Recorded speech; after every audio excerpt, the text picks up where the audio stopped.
पिछले 24 घंटे में उड़ीसा के ऊपर रेनफॉल का डिस्ट्रीब्यूशन स्कैटर्ड रहा है।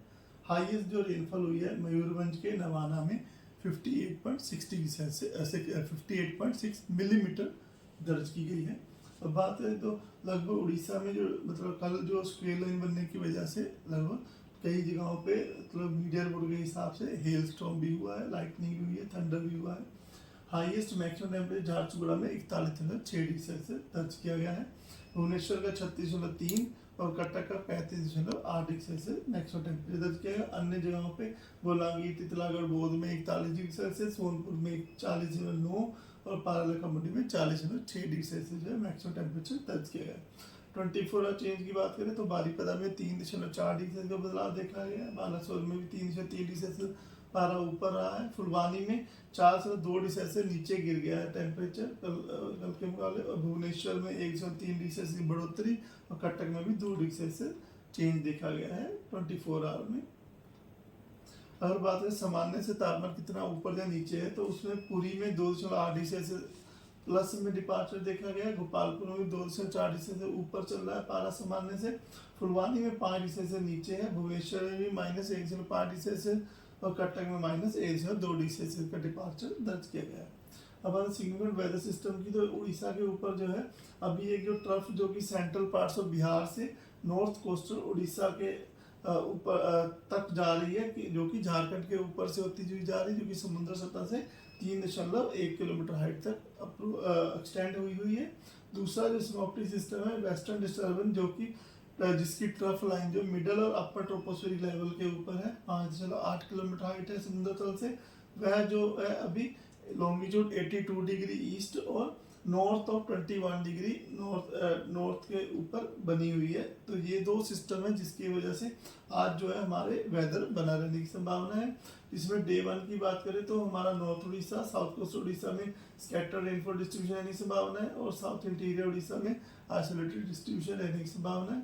जो वार्निंग की बात करें तो डे 1 में isolated thunderstorm with lightning, gusty serving speed 50 to 60 kmph रह सकती है और हेल स्टॉर्म भी होने की संभावना है आइसोलेटेड प्लेसेस में, जिनमें बालासोर, मयूरभंज, केओंझर, देवगढ़, अनुगुल, संबलपुर, झारसुगुड़ा, सुंदरगढ़ डिस्ट्रिक्ट शामिल है। बाकी बारगढ़, सोनपुर, बौद्ध, कंधमाल, ढेनकनाल, रायगढ़ और आपका जो बचा वो कोस्टल उड़ीसा, बोरापुर, मलकानगिरी, इन डिस्ट्रिक्ट में आइसोलेटेड प्लेसेस थंडरस्टॉर्म लाइटनिंग और गस्टी सर्विंग स्पीड 40-50 kmph रहने की संभावना, इसकी वजह से येलो वार्निंग दी गई है। इसी प्रकार अगर बात करें हम लोग डे 2 की तो डे 2 में भी जो हमारा नॉर्थ उड़ीसा और साउथ कोस्ट उड़ीसा में स्कैटर्ड डिस्ट्रीब्यूशन रहने की संभावना है। कालाहांडी, कंधमाल, रायगढ़, कोरबा, मलकानगिरी में आइसोलेटेड रेनफॉल का डिस्ट्रीब्यूशन रह सकता है। और वार्निंग की बात करें तो वार्निंग में यहाँ आइसोलेटेड थंडरस्टॉर्म लाइटनिंग और गस्टी सर्विंग 40 to 50 kmph रह सकती है। उसमें बालासोर, भद्रक, जाजपुर, ढेनकनाल, अनुगुल, केओंझर और मयूरभंज डिस्ट्रिक्ट शामिल है। बाकी जगह में सुंदरगढ़, झारसुगुड़ा, संबलपुर, देवगढ़ और जो आपका केंद्रपाड़ा, कटक, साउथ कोस्टल उड़ीसा, इन डिस्ट्रिक्ट में जो है गस्टी सर्विंग 30-40 kmph रहने की संभावना की वजह से और थंडरस्टॉर्म लाइटनिंग की वजह से येलो अलर्ट दिया गया है 14 तारीख को, यानी कि कल। डे 3 की बात करें तो डे 3 में जो रेनफॉल का थोड़ा जो डिस्ट्रीब्यूशन बढ़ता हुआ नजर आ रहा है, जिसमें कि हमारा कोस्टल उड़ीसा, सुंदरगढ़, देवगढ़, केओंझर, मयूरभंज, अनुगुल, ढेनकनाल, बौद्ध, कंधमाल, रायगढ़ यहाँ पे फेयरली वाइड स्प्रेड डिस्ट्रीब्यूशन रह सकता है।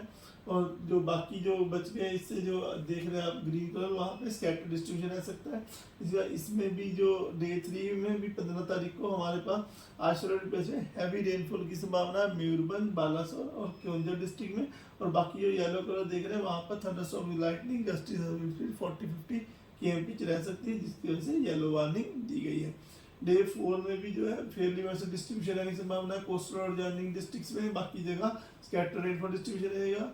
और जो हमारे कोस्टल उड़ीसा जो में और बाकी जो सटे हुए डिस्ट्रिक्ट है मयूरभंज, केओंझर, अनुगुल, ढेनकनाल, बौद्ध, कंधमाल, रायगढ़, कोरापुट, मलकानगिरी, यहाँ पे आइसोलेटेड प्लेसेस पे जो है थंडरस्टॉर्म विद लाइटनिंग और गस्टी सर्विंग 40-50 kmph रहने की संभावना येलो वार्निंग की है। प्लस मयूरभंज, बालासोर, भद्रक, केओंझर, गोरखपुर, मलकानगिरी, इन डिस्ट्रिक्ट में आइसोलेटेड प्लेस में हैवी रेनफॉल भी होने की संभावना है, उसके लिए भी येलो अलर्ट दिया गया है। डे 5 की बात करें तो डे 5 में हमारा जो कोस्टल उड़ीसा और मयूरभंज, केओंझर यहाँ पे आइसोलेटेड थंडरस्टॉर्म विद लाइटनिंग और गस्टी 40-50 के रहने की संभावना है। डिस्ट्रीब्यूशन में भी लाइट टू मॉडरेट रेनफॉल और रात में जो है कोस्टल उड़ीसा में स्कैटर्ड डिस्ट्रीब्यूशन और बाकी जगहों पे जो सटे हुए डिस्ट्रिक्ट है वहाँ पे आइसोलेटेड डिस्ट्रीब्यूशन रहने की संभावना है। डे 6 और 7 में भी जो हमारा कोस्टल उड़ीसा और सटे हुए इंटीरियर उड़ीसा का डिस्ट्रिक्ट है वहाँ पे लाइट टू मॉडरेट रेनफॉल का डिस्ट्रीब्यूशन स्कैटर रह सकता है। और टेम्परेचर फोरकास्ट की बात करें तो अगले 4-5 दिन में टेम्परेचर मैक्सिमम टेम्परेचर ज़्यादा बदलाव नहीं देखा जा सकता। संभावना है जो तापमान की जो रेंज है वो -2 से +2 के बीच में बदलाव रहने की संभावना है।